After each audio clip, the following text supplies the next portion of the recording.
রিস্কায় বসে থাকা মহিলা হঠাৎ ডাইনি হয়ে যায়। গোপালের মনে হচ্ছিল যেন ওর রিস্কায় কেউ বসেই নেই।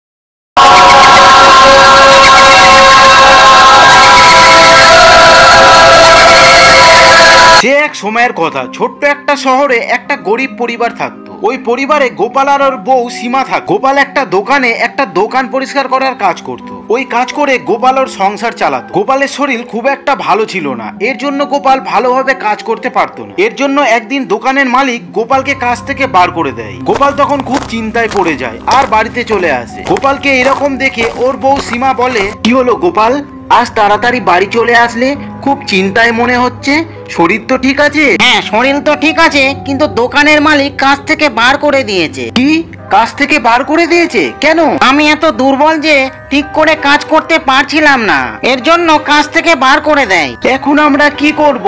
আমি কালকে নতুন কোনো কাজ খুঁজছি। পরের দিন গোপাল কাজ খুঁজতে বার হয়। গোপাল সব দোকানে গিয়ে কাজ খোঁজে, কিন্তু কেউ ওকে কাজ দেয় না। গোপাল খুব চিন্তায় পড়ে যায় যে ওর সংসার কিভাবে চালাবে। গোপাল বিকেলে চিন্তা করতে করতে বাড়িতে চলে আসে। তখনই শিখা গোপালকে বলে, পাশের বাড়ির হারুর অ্যাক্সিডেন্ট হয়েছে। আর ওরা তখনই হারুকে দেখতে যায়। আরে হারু, তোর অ্যাক্সিডেন্ট কিভাবে হলো? আরে আমি রিক্সা চালাচ্ছিলাম আর আমার সামনে থেকে একটা মোটরসাইকেল এসে ধাক্কা মারে, পা ভেঙে গিয়েছে। ডাক্তার বলেছে এখন 3 মাস রেস্ট করো। আরে এটা তো খুব খারাপ হয়েছে, এখন তুমি কি করবে? আমি একা থাকি, আমার কিসের চিন্তা?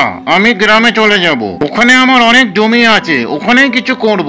এটা তো ভালো কথা, কিন্তু তুমি একটা কথা বলো, তোমার নাকি কাজ চলে গিয়েছে? হ্যাঁ হারু, কি করব কিছু মাথায় ঢুকছে না। অনেক কাজ খুঁজলাম কিন্তু কোনো কাজ পেলাম না। তাহলে একটা কাজ করো না গোপাল, তুমি আমার রিস্কাটা রেখে দাও, একটু ভেঙে চুরে গিয়েছে, ওটাকে ঠিক করিয়ে নিও। আরে আমার কাছে তো এত পয়সা নেই। কেন আমায় লজ্জা দিচ্ছ? তুমি আর বৌদি সব সময় আমার পাশে ছিলে। আমার শরীর খারাপের সময় তোমরা খাবার বানিয়ে বানিয়ে আমায় খাইয়েছো। এই রিস্কা তোমার কাছে রাখো। আর ওই রিস্কা গোপালকে দিয়ে দেয় আর গোপাল খুব খুশি হয়ে যায়। পরের দিন গোপাল ওই রিস্কাটাকে ঠিক করে চালাতে থাকে, কিন্তু গোপাল কোনো প্যাসেঞ্জার পায় না। ও খুব দুঃখ পায় আর ওর বাড়িতে খাবার কিছুই নেই। ও দুঃখ পেয়ে বাড়ি চলে যাচ্ছিল, তখনই রাস্তায় একটা মোটা মহিলা দেখে, ওর পাশে দুটো রিস্কাওয়ালা দাঁড়িয়ে আছে। আরে দাদা, আমাকে ওই বাঁশ বাগানের নিচে ছেড়ে দেবেন? না না দিদি, আপনি অন্য কাউকে জিজ্ঞাসা করুন। আরে দাদা, আপনি যাবেন? আরে দিদি, আমার রিস্কা খারাপ, আপনি অন্য কাউকে জিজ্ঞাসা করুন। ওই মহিলা মোটা বলে ওকে কেউ রিস্কায় বসায় না। তখন ও হাঁটতে হাঁটতে যেতে থাকে। ও ঠিক মতো হাঁটতে পারছিল না, এই দেখে গোপালের খুব খারাপ লাগে। ও রিস্কা নিয়ে ওই মহিলার পাশে দাঁড়ায় আর বলে, আরে দিদি, আপনি কোথায় যাবেন? হ্যাঁ যেতাম তো, কিন্তু কেউ আমার মোটা শরীর দেখে নিয়ে যাচ্ছে না। আরে দিদি, ওদের কথা ছাড়েন, আপনি বসেন আমার রিস্কায়, আমি নিয়ে যাচ্ছি আপনাকে। তুমি খুব ভালো মানুষ, আমাকে ওই বাঁশ বাগানে ছেড়ে দাও। মোটা মহিলা তখন গোপালের রিস্কায় বসে, কিন্তু গোপালের রিস্কা একটুও ভারী লাগছিল না। গোপাল ওই মোটা মহিলার দিকে দেখে আর ভাবে, মোটা মহিলা বসার পরেও রিস্কার ওজন বাড়লো না কেন। গোপাল তখন রিস্কা চালাতে থাকে। রিস্কায় বসে থাকা মহিলা হঠাৎ ডাইনি হয়ে যায়। গোপালের মনে হচ্ছিল যেন ওর রিস্কায় কেউ বসেই নেই। আরে দিদি, আপনি রিস্কায় বসে আছেন না নেমে গিয়েছেন? আমি তো রিস্কায় বসে আছি। কেন, কি হয়েছে? না না, কিছু না। আচ্ছা, তোমার বাড়ি কোথায়? রিস্কা কবে থেকে চালাচ্ছ? তোমাকে তো কোনোদিন দেখিনি। আমি এই বস্তিতে থাকি। আগে আমি একটা দোকানে কাজ করতাম, কিন্তু দোকানের মালিক আমায় কাজ থেকে বার করে দেয়। তারপরে আমার পাশের বাড়ির একজন আমায় এই রিস্কাটা চালাতে দেয়। খুব গরিব আমরা, ঘরে কিছু খাবারও থাকে না কখনো কখনো। আর সকালে রিস্কা নিয়ে বেরিয়েছি, কিন্তু কোনো প্যাসেঞ্জার পাইনি। কপাল ভালো যে আপনাকে পেয়েছি। বাড়িতে কিছু পয়সা তো নিয়ে যেতে পারবো?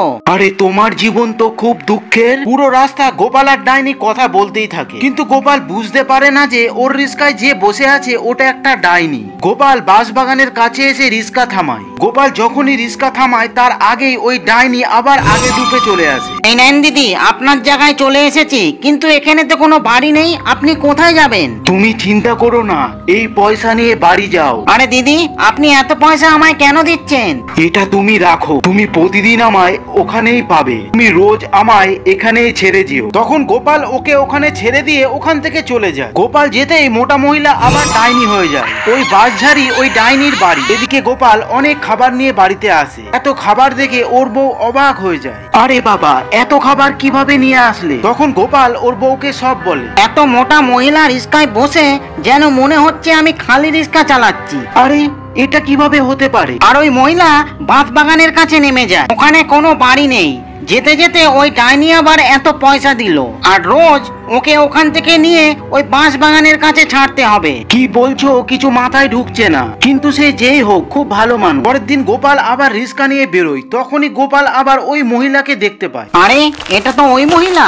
আমি কখন থেকে রিস্কা খুঁজছি, ভালো হলো তোমাকে পেলাম, চলো তাড়াতাড়ি আমাকে ওই বাসতলায় ছেড়ে দাও। মোটা মহিলা গোপালের রিস্কায় বসে। এইবারও গোপালের রিস্কা একদম হালকা মনে হয়। গোপাল রিস্কা চালাতে থাকে আর পেছনে বসে থাকা ওই মহিলা আবার ডাইনি হয়ে যায় আর গোপালের সঙ্গে কথা বলতে থাকে আর ওই বাসতলায় এসে পৌঁছায় আর নামার আগে নিজের রূপ বদলে নেয়। যাবার সময় ওই মহিলা গোপালকে অনেক পয়সা দেয়। প্রতিদিন গোপালের সঙ্গে এইরকম হতে থাকে। একদিন গোপাল ওই মহিলাকে বাসতলায় ছেড়ে দিয়ে বাড়ি চলে আসছিল, তখন দেখে গোপালের বাজারের ব্যাগ নেই। আরে বাজারের ব্যাগ কোথায় গেল? মনে হয় যখন ওই মহিলা নেমেছে ওখানেই পড়ে গিয়েছে, আমি এখনই গিয়ে দেখছি। গোপাল তখন তাড়াতাড়ি গিয়ে দেখে, কিন্তু দূর থেকে গোপাল যা দেখে ওই দেখে গোপালের হাত পা কাঁপতে থাকে। এটা আমি কি দেখছি?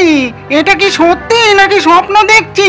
তখন গোপাল তাড়াতাড়ি ও রিস্কা নিয়ে বাড়ি চলে আসে। আরে কি হয়েছে, এইরকম করছো কেন? যেন মনে হচ্ছে কোনো ভূত দেখেছো। ভূত না সীমা, ডাইনি।